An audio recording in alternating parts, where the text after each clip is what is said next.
भीष्म पितामह ने भी असमर्थता, क्योंकि कौरवों के साथ रहकर के कौरवों का अन्न खा करके पराधीन हो चुके थे। इसलिए शास्त्र कहता है यादृशी भक्षते अन्नम बुद्धिर्भवति तादृशी। जैसा व्यक्ति अन्न खाता है, अन्न की शुद्धि जीवन में बहुत जरूरी है। अपने कर्म से कमाया हुआ अन्न ही शरीर पे लगता है। कहीं अगर भंडारा भी हो रहा है तो फ्री में कभी भंडारा भी नहीं खाना चाहिए। न मालूम किसी का 13वीं का भंडारा है, श्राद्ध का है, कहीं मंदिर में भी भंडारा हो रहा, अगर आप भंडारा वहां पाए तो कुछ न कुछ वहां दान पात्र में डाल करके आए। फ्री में नहीं खाना चाहिए। दूषित अन्न से मन दूषित होता है, बुद्धि दूषित होती है। आज द्रोणाचार्य जी जैसे उसने असमर्थता जाहिर कर दी।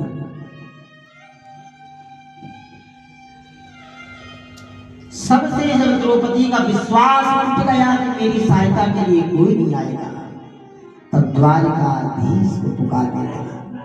जब तक मनुष्य अपनों पे भरोसा करता है तब तक भगवान उसकी सहायता के लिए नहीं आते हैं। भगवान भी कहते जा तो अपनों को पुकार रहा है, अपने ही आएंगे तुझे बचाने के लिए।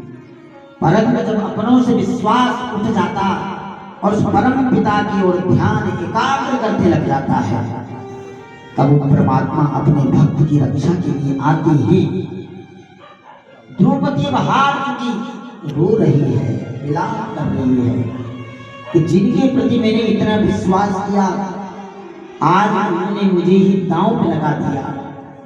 आज मैं सबके सामने निर्वस्त्र होने जा रही हूं और मेरी रक्षा के लिए कोई भी नहीं।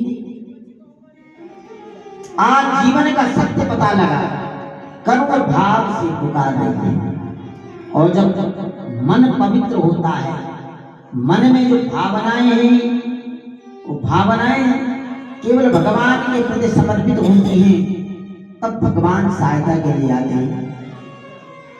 द्रौपदी पुकारने लगी किम वाहनम ते किम वाहनम ते विहगेश्वराय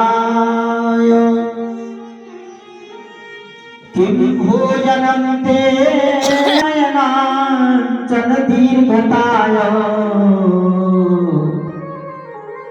न तत्र तन्तु न च तंत्रुवाय। संसार से जब विश्वास उठ गया तो भगवान द्वारिकाधीश को पुकारने लगी करुण भाव से, प्रभु आप ही मेरी लाज बचा सकते हैं। किम वाहनम ते विहगेश्वराय किम भोजनम ते विश्वम्भराय आभीरवाम नयनांचल दीर्घताय न तत्र तन्तु न च तंत्रुवाय। तंतु माने होता है धागा और तंत्रुवाय माने बुनकर।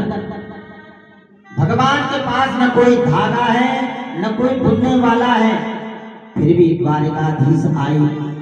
किसी को भगवान दिखाई नहीं दिए, परंतु साड़ियों की झड़ी लगा दी। दुशासन खींचते खींचते थक गया, और साड़ियां कम नहीं हुई। भगवान जब भक्त की रक्षा करते हैं, भगवान का एक वचन है कि भक्त कैसा होना चाहिए, अनन्या चिंतयन्तो मां ये जना पर्युपासते तेषां नित्याभियुक्तानां योगक्षेमं वहाम्यहम्। अनन्य भाव से भगवान के प्रति जिसका समर्पण है, प्रभु मैं आपका हूं, आप मेरे हैं। जो भगवान पे पूर्ण विश्वास करता है तो भगवान भी अपने भक्त का विश्वास कभी नहीं तोड़ती। ध्यान देना, कभी नहीं तोड़ती। आज द्रौपदी की रक्षा की प्रभु ने। द्रौपदी को पता है कि संसारिक जीव किसी की सहायता नहीं कर सकता। उत्तरा को वही शिक्षा दी थी, वही संस्कार दिए थे। आज उत्तरा के गर्भ में जब दर्द होने लगा, ब्रह्म अस्त्र का प्रयोग अश्वत्थामा ने किया, तो उत्तरा भगवान को पुकार रही है, किसी को नहीं पुकारा। तो पाहि पाहि महायोगिन देव देव जगतपते नान्यं पद भयं पश्ये यत्र मृत्यु परस्पर।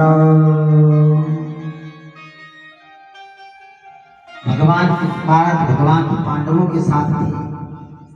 एक रूप से भगवान उत्तरा के गर्भ में गई और एक रूप से पांडवों के समक्ष खड़ी रही। उत्तरा के गर्भ में जाकर के ब्रह्म अस्त्र से परीक्षित की रक्षा। ध्यान दीजिएगा, भागवत के दो पात्र ऐसे हैं जिनको भगवान ने गर्भ में ही दर्शन दिए। एक सुखदेव जी जो वक्ता है, आगे कथा आएगी, और श्रोता राजा परीक्षित, इनको भगवान ने गर्भ में दर्शन दिया।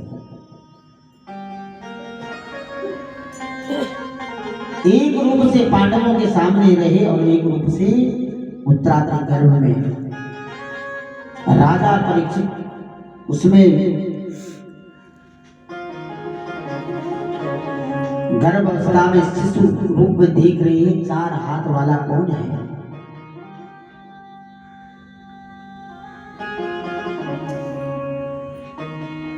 आगे जाकर के जब परीक्षित का जन्म होता है तब ये कथा आती है। धीरे धीरे